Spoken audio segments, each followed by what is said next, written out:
ये तो हो गया। ऋषि कपिल साहब, आप निर्दलीय संगम बिहार से चुनाव लड़ रहे हैं। तमाम पार्टियों ने अपनी ताकत झोंक चुके हैं और अपने अपने कैंडिडेट वहाँ पर प्रत्याशी घोषित कर दिए हैं। आपको क्या लगता है कि संगम बिहार वार्ड 163 के उपचुनाव में आप अपने आप को किस जगह और कहाँ देख रहे हैं? देखिए, लोकतंत्र के अंदर हर किसी को चुनाव लड़ने का अधिकार है। सब लोग अपनी अपनी किस्मत आजमा रहे हैं। हम पहले भी वहाँ से चुनाव लड़ चुके हैं और मैं देवली विधानसभा से 3 बार प्रत्याशी रह चुका हूँ, 2008, 2015 और 2020। तो चुनाव लड़ना हर नागरिक का अधिकार है। हार और जीत का फैसला सम्मानित जनता करती है। तो इस बार भी चुनाव बड़ा दिलचस्प होने वाला है और सभी लोग मैदान में है, सब बढ़िया फाइटिंग में रहेंगे। और रिजल्ट क्या होगा, देखिए, उसके बारे में कुछ भी कहना गलत है। किन मुद्दों पे आप ये चुनाव लड़ रहे हैं? क्या क्या हमारा मुद्दा सिर्फ एक ही है, पानी का।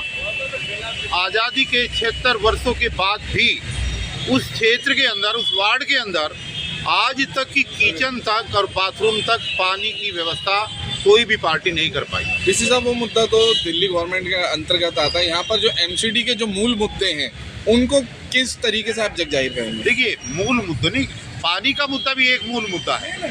इस सबसे गहरा मुद्दा तो पानी का ही है। सफाई, नालियाँ बनना, ये सारी चीज़ें तो चलती रहती है। जब भी किसी भी पार्टी का कोई भी पार्षद रहा है, सभी ने ये काम कराया है। लेकिन ये कड़वा सच है कि पानी के मुद्दे पर वहाँ की जनता त्रस्त है और अभी तक भी जो है उसका निदान होता हुआ नज़र नहीं आ रहा।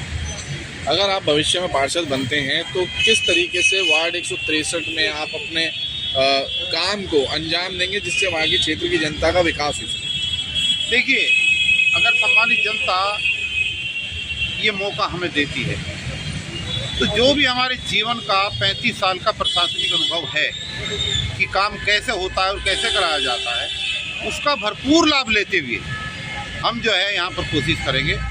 और ऐसा नहीं है कि एमसीडी के अंदर ही आने वाले काम को ही पार्षद करा सकता है।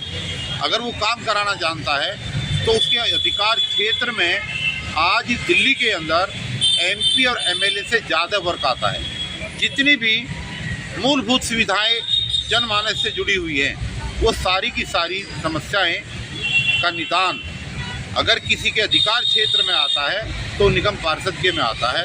लेकिन दुर्भाग्य है कि बहुत सारे निगम पार्षद बनते हैं, बन करके चले जाते हैं, उनको ये भी पता नहीं होता कि डीएमसी एक्ट के तहत उनके अधिकार क्या क्या देखा गया है। अब एक लास्ट सवाल कर लेते हैं, अपने क्षेत्र की जनता के लिए आप क्या कहना चाहते हैं जो कि जिनके लिए आप चुनावी मैदान में आ चुके हैं? देखिए, क्षेत्र की जनता को मैं यही कहना चाहता हूँ कि अपने मत का सही रूप से इस्तेमाल करें।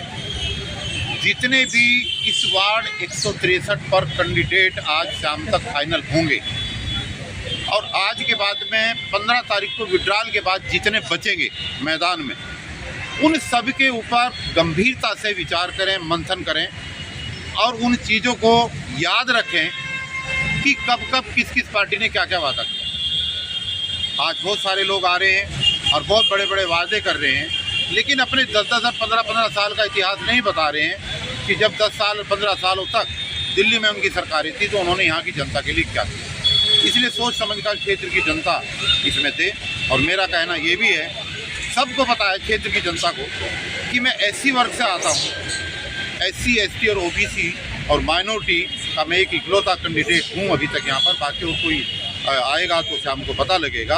तो क्षेत्र की जो ये एक अलग एक पहचान है, उसमें मैं तमाम जनता से इस बार निवेदन करूंगा कि सब एकजुट होकर के वोट दें और अपनी बहुजन सत्ता को स्थापित यहाँ पर करें। धन्यवाद।